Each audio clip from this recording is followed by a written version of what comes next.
Hello viewers, hope all of you are fine and now we will start our this session. जैसे कि पहले दो session में हम लोग ऑपरेटर के ऊपर डिस्कस किए थे, आज हम वही ऑपरेटर का जो बाकी पोर्शन है उसके ऊपर डिस्कस करेंगे। लेकिन डिस्कस करने से पहले थोड़ा सा क्वेश्चन देख लेंगे जो कि इंटरव्यू में आ सकता है। तो फिर यहाँ पर देखिए एक क्वेश्चन जो कि एक INT आई है and I value is 10, N हम लोग लिए हैं आई प्लस प्लस मॉड्यूलस 5। तो यहाँ पर दो क्वेश्चन है कि आई का वैल्यू एंड एन का वैल्यू क्या होगा जब कोड एग्जीक्यूशन हो जाएगा। और दूसरा क्वेश्चन ये है कि आई एंड एन का वैल्यू अगर यहाँ पर पोस्टफिक्स इंक्रीमेंट ऑपरेटर नहीं यूज़ करके हम लोग प्रीफिक्स ऑपरेटर यूज़ करेंगे तो फिर उसका वैल्यू क्या आएगा। तो ये एक क्वेश्चन है जो कि हम वीडियो ख़त्म होने से पहले डिस्कस करेंगे। फिर यहाँ पर और एक दूसरा क्वेश्चन भी है जो कि ये एक बहुत पॉपुलर क्वेश्चन है, आपको रिटन में आ सकता है। देखिए यहाँ पर 4 ऑप्शन है, 4 ऑप्शन में आप देख सकते हो कि ट्रू एंड फॉल्स का वैल्यू क्या है। पहला ए में है 1 एंड 0, सेकेंड में है 0 एंड 1, थर्ड में है true is any non zero value and false is 0 and D में है ये नॉन न्यूमेरिक वैल्यूज है। तो फिर इसका आंसर क्या है ये भी हम डिस्कस करेंगे वीडियो खत्म होने से पहले। और एक क्वेश्चन यहाँ पर है जहाँ पर हम लोग 3 वेरिएबल यूज किए हैं, एक्स एंड वाई को इनिशियलाइज किए हैं 0 एंड 1 में, फिर उसके बाद X equal to Y equal to Z equal to 8 लिखे हैं।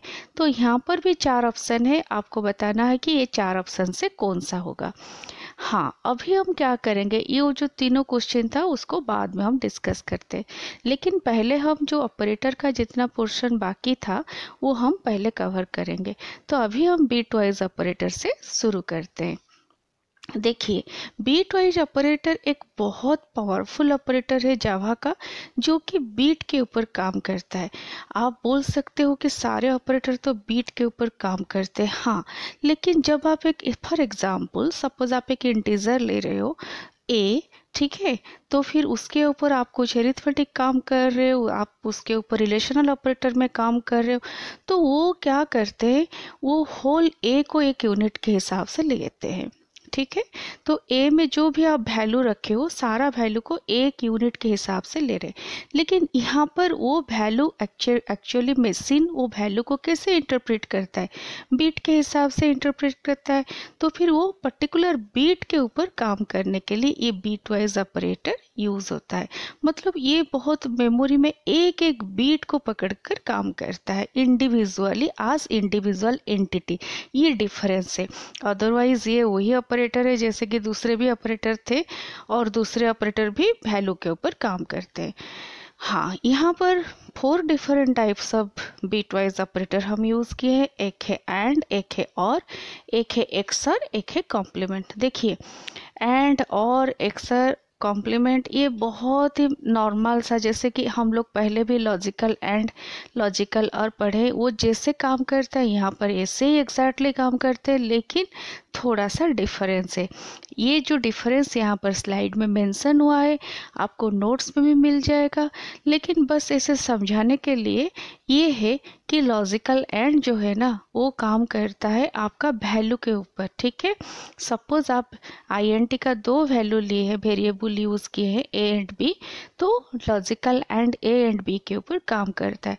तो लेकिन ये जो बीट वाइज है, जो बाइनरी एंड ऑपरेटर है, सिंगल एम्परसेंट है और ये एक एक बीट के ऊपर काम करता है, बस यही डिफरेंस है। वही इसी तरह बाइनरी और भी बीट के ऊपर काम करता है। एक्सर एक स्पेशल टाइप का है। आप देखो फॉर एग्जांपल आप एक और यूज़ कर रहे हो, ठीक है, और में आप 2 कंडीशन लिखे हो, तो और में क्या होता है, अगर ये वाला कंडीशन होगा या फिर वो वाला कंडीशन होगा तो काम करेगा। ठीक है, अगर 2 कंडीशन भी है कोई प्रॉब्लम नहीं, लेकिन एक्सर वो नहीं मतलब फैसिलिटेट करता। एक्सर के हिसाब से अगर एक कंडीशन ट्रू है तो फिर वो काम करेगा। लेकिन अगर कोई भी हालत में दोनों कंडीशन 1 या फिर दोनों कंडीशन 0 है, मतलब दोनों कंडीशन अगर ट्रू हो गए ना, जैसे कि हम और में यूज़ करते, तो वो काम नहीं करेगा। इसको आप यहाँ पर स्लाइड में देख सकते हो, आपको इस नोट्स पे भी मिल जाएगा। बस यही डिफरेंस है। और में अगर दोनों 1 है तभी वो काम करेगा, अगर एक 1 है तभी वो काम करेगा, अगर एक 0 है तभी वो काम करेगा। लेकिन बाइनरी एक्सर में अगर एक 1 है एक 0 है तभी काम करेगा, अगर दोनों 1 है या फिर दोनों 0 है वो काम नहीं करेगा। फिर उसके बाद बाइनरी कॉम्प्लीमेंट ऑपरेटर होता है जो कि कॉम्प्लीमेंट वैल्यू निकालता है। तो फिर यहाँ पर आप देख सकते हो एक छोटा सा सिंपल एग्जाम्पल, जो एग्जाम्पल में आपको मिल जाएगा कि सारा बिट वाइज ऑपरेटर का एक सिंपल, आप सपोज कोई एग्जाम अपियर कर रहे हो तो फिर इसको आपको इजी होगा, इसको रिप्रेजेंट करने में आपको मिल जाएगा। ठीक है, तो फिर ये देखिए यहाँ पर हम लोग क्या किए हैं, 3 वेरिएबल यूज़ किए हैं, num1 num2 एंड num3। ठीक है, पहले हम बिट वाइज एंड यूज़ किए हैं, देन और यूज़ किए हैं, देन एक्सर, देन कॉम्प्लीमेंट। अच्छा, ये जो कॉम्प्लीमेंट है एक ही ऊपर तो यूज़ होगा ना, कोई भी वैल्यू को कॉम्प्लीमेंट करेगा, ये आप 2 के साथ तो यूज़ नहीं करेंगे। अच्छा, ये जो है ना, आप उसको सिस्टम में एंट्री करके रन करना और उसका आउटपुट देखना क्या निकलता है। आप यहाँ पर भी मैं आउटपुट प्रेजेंट की हूँ, अगर ये आउटपुट के साथ आपका आउटपुट मैच कर रहा है तो अच्छी बात है। अगर यहाँ पर आपको, मुझे पता है ये थोड़ा सा कॉम्प्लिकेटेड सा ऑपरेटर है, शायद आपको डाउट आ सकता है, अगर डाउट आएगा तो फिर आप कमेंट में लिख सकते हो, फिर भी पूरी एक्सप्लेनेशन आपको नोट्स में मिल जाएगा। अभी हम लोग बिट वाइज शिफ्ट ऑपरेटर के ऊपर बात करेंगे। बिट वाइज शिफ्ट ऑपरेटर एक बाइनरी शिफ्ट ऑपरेटर है जो कि आपका एक वैल्यू का सारा बिट्स को आइदर लेफ्ट की तरफ या फिर राइट की तरफ शिफ्ट कर सकता है। ठीक है, तो ये क्या होता है, ये भी बहुत एफिशिएंट टाइप ऑफ ऑपरेटर है, जो कि जिसका एप्लीकेशन आपका कंप्यूटर जो क्रिप्टोग्राफी होता है, जहाँ पर हम डाटा को एनक्रिप्टेड करते हैं, डिक्रिप्टेड करते हैं, उसी में यूज़ होता है। ये कंप्रेशन, डाटा कंप्रेशन में यूज़ होता है। अभी हम उसका देखेंगे कि एक्चुअली वो उसका कैसे काम करता है, कि एग्जाम्पल लेकर। ठीक है, तो यहाँ पर एक एग्जाम्पल के तौर पर हम लिए हैं, सपोज आप एक वेरिएबल ले रहे हैं और उसका वैल्यू 12 रखें। ठीक है, अगर अभी 12 को आप 2 प्लेस लेफ्ट शिफ्ट करेंगे तो फिर रिजल्ट क्या होगा, यहाँ पर ये स्लाइड में अवेलेबल है, आप देख सकते हो कि 12 को अगर 2 से लेफ्ट साइड में आप शिफ्ट कर रहे हो तो फिर उसका इक्विवेलेंट डेसिमल वैल्यू क्या होता है, 48 होता है। वो कैसे होता है, अगर आपका कोई डाउट होगा तो आपको उसके नोट्स में ये अवेलेबल होगा। हाँ, और मैं आपको सबको रिक्वेस्ट करती हूँ कि इसको थोड़ा आप सिस्टम में एक प्रोग्राम के थ्रू एंट्री कर उसको रन कीजिएगा। फिर उसी तरह राइट शिफ्ट के एग्जाम्पल में हम वही 12 यूज़ किए हैं और 12 को 2 प्लेसेस राइट में शिफ्ट किए हैं, लेकिन यहाँ पर वैल्यू क्या होता है, 3 आता है। ठीक है, तो फिर ये वाला 2 हो गया सिंपल सा एग्जाम्पल, जिसको आप सिस्टम में रन करके देखना, आप उसका प्रोग्राम बनाना और उसको रन करके देखना। अगर कोई दिक्कत आए या फिर कहीं पर कोई डाउट होगा तो आप हमको कमेंट बॉक्स में लिख सकते हैं।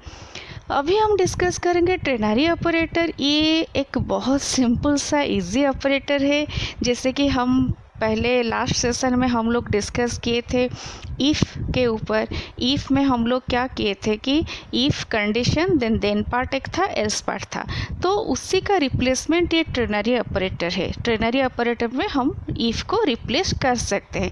देखिए यहाँ पर हम कैसे किए हैं, वही 2 वेरिएबल यूज़ किए हैं और 2 वेरिएबल से मान लीजिए मुझे बड़ा सा वेरिएबल जिसका वैल्यू ग्रेटर है in comparison to another variable वही चाहिए।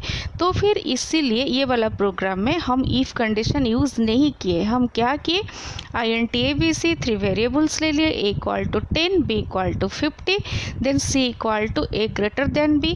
ये वाला जैसे कि इफ़ कंडीशन था ना, तो C = ये वाला कंडीशन है, फिर question mark, then A : B semicolon. देखिए यहाँ पर ट्रेनरी ऑपरेटर का मतलब है ये 3 डाटा के ऊपर काम कर रहा है। पहले वाला है condition, second one is then part, third one is else part.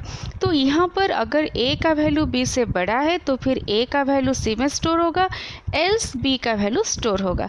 और ये वाला प्रोग्राम में आज बी इज ग्रेटर देन ए तो फिर बी का वैल्यू स्टोर होगा एंड हम लोग को 50 आउटपुट मिल जाएगा। तो फिर आज हम लोग क्या डिस्कस किए? Bitwise operator, shift operator and ternary operator. I hope आप सबको ये समझ आया होगा। अगर नहीं आया होगा तो प्लीज़ आप कमेंट में लिख सकते हो और आपको डिस्क्रिप्शन बॉक्स में आपको लिंक मिल जाएगा नोट्स का, वहाँ से भी आप डाउनलोड कर सकते हो। हाँ, अभी हम लोग इंटरव्यू क्वेश्चन के ऊपर डिस्कस करेंगे। उनमें 2 प्रोग्राम का कोड था जो कि मैं आप सबको रिक्वेस्ट करती हूँ आप अपना सिस्टम में उसका चेक कीजिए और उसका आंसर खुद ही निकालिए। अगर फिर भी आपको कोई दिक्कत होगा तो उसके ऊपर फिर हम डिस्कस करेंगे। हाँ, लेकिन और एक क्वेश्चन था जो क्वेश्चन में कि ये था जो वहाँ पर ट्रू और फॉल्स जो वैल्यू होता है वो क्या रिप्रेजेंट करता है। वो एक्चुअली क्या हुए, वो नॉन न्यूमेरिक वैल्यूज़ है।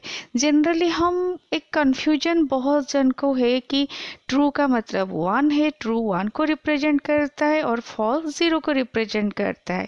ठीक है, लेकिन जावा में true and false are non numeric value जो कि ऑप्शन डी है। ठीक है, अच्छा, और मैं आप सबको रिक्वेस्ट करती हूँ कि नेक्स्ट सेशन में हम क्लास के ऊपर प्रोग्राम करेंगे, बहुत सारा प्रोग्राम करेंगे जिसमें कंट्रोल स्ट्रक्चर होगा।